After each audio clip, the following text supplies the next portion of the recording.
In many quarters, there is a desperate need in America today, in America this week, for a healthy dose of religious humility.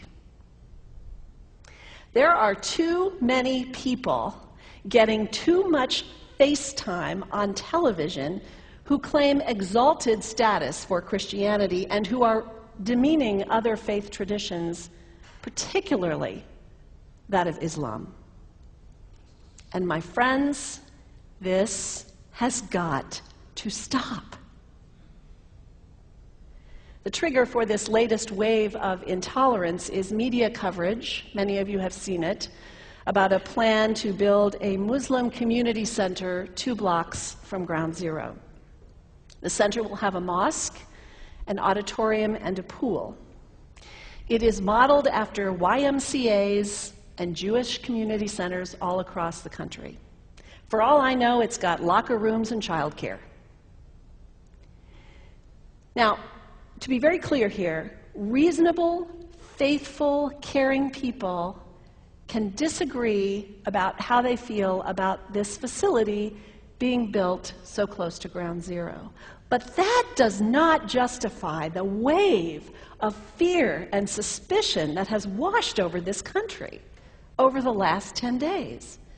The media are now calling this a wave of Islamophobia that is sweeping across America. I saw a story this week on CNN about a minister in Gainesville, Florida, who has declared September 11th of this year Burn the Quran Day. Thank you for your reaction. That was mine. This guy is a minister at a non-denominational church called the Dove World Outreach Center. He said all kinds of disparaging, insulting, inaccurate things about Islam that I'm not going to repeat from this pulpit. His message is about hate and fear, and I can assure you there is nothing in the Gospels, there is nothing in the teaching of Jesus Christ that says anything about burning the holy texts of other traditions. It is not there. The proposed burning of the Quran is obscene. It is not the work of peace. It is not the work of understanding. It is not the work of building bridges. It is insanity. Now, the good news is there are a lot of groups, a lot of churches, even the National Association of Evangelicals, who are condemning this action and urging the church to cancel their event. A conversation about God demands grace and openness, a willingness to learn, to have our own ideas challenged, our convictions questioned. These are the hallmarks of humility. When I was in seminary, I read from someone whose name is lost to me now, when you speak of God, your voice should shake a little. You know, Jesus had no time for religious know-it-alls. He saved some of his harshest criticism for church leaders, for the Pharisees, the religious leaders who were so certain about who was out and who was in, who was holy and unholy, clean and unclean. Jesus was forever taking all this religious certainty and turning it on its head. And we can only imagine what Jesus would have said about Pastor Terry Jones and his Burn the Quran campaign. I think he would say, this has got to stop. Followers of Islam believe that the Quran is a collection of revelations received by the Prophet Muhammad from God about 1400 years ago. They believe that Muhammad was the last of a series of prophets and teachers and messengers that included Adam, Moses, Jesus, Abraham, all names revered by us as well. The word Islam means peaceful surrender to the will of God. The Quran was written at a time when the Muslim people were being driven from their homes, persecuted, and killed. The Old Testament was written at a time when Jewish people were being driven from their homes, persecuted, and killed. And religious scholars will tell you that most Holy Scriptures have stories of war and violence in them. Throughout history, most faiths have used these texts to justify violence. And if there's anyone in this room at this moment who's thinking that I've got it wrong, after church today, pull out your Bible and look up Psalm 137. And you'll see that our own text has passages that can make us uncomfortable.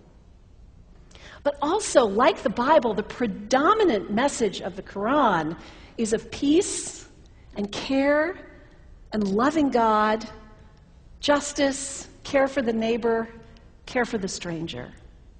In the Bible, we have thou shalt not kill. In the Quran, we have whoever kills another, surely he is killing all of humanity.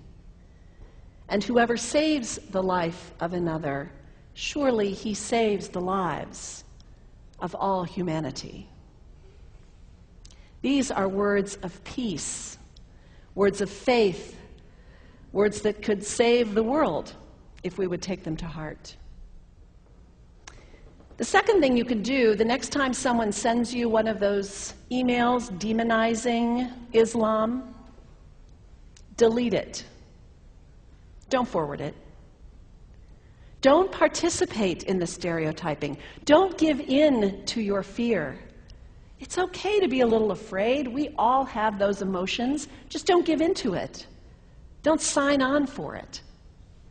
Don't focus on this tiny group of extremists who commit acts of violence. Focus on the hundreds of millions of Muslim people in the world who are people of faith, whose priorities and concerns and families are not so different from your own. And third, when you think of Muslim people, think of individuals. Think of the professor at Ohio State. Think of the engineer at Honda. Think of the teacher at the elementary school down the street. When you think of Muslim people, remember those who died on 9/11, not the hijackers. There was only a handful of them. Remember Mohammed Sunhami Hamandi. He was born in Pakistan. He came to the United States as a small child with his parents. He played high school football. He went to college. He became a part-time ambulance driver. He died, this Muslim young man, on 9/11, trying to rescue people and save lives. When you think of Muslim people, remember Mohammed Salahuddin Cloudhurry. He was a waiter at Windows on the World, which was at the top of the World Trade Center. He died that day. His wife had their baby 2 days later. When you think of Muslim people, remember Rama Salih. She was a woman, 28 years old. Her neighbors described her as fun and outgoing and generous. And she died on American Airlines Flight 11, 7 months pregnant with her first child.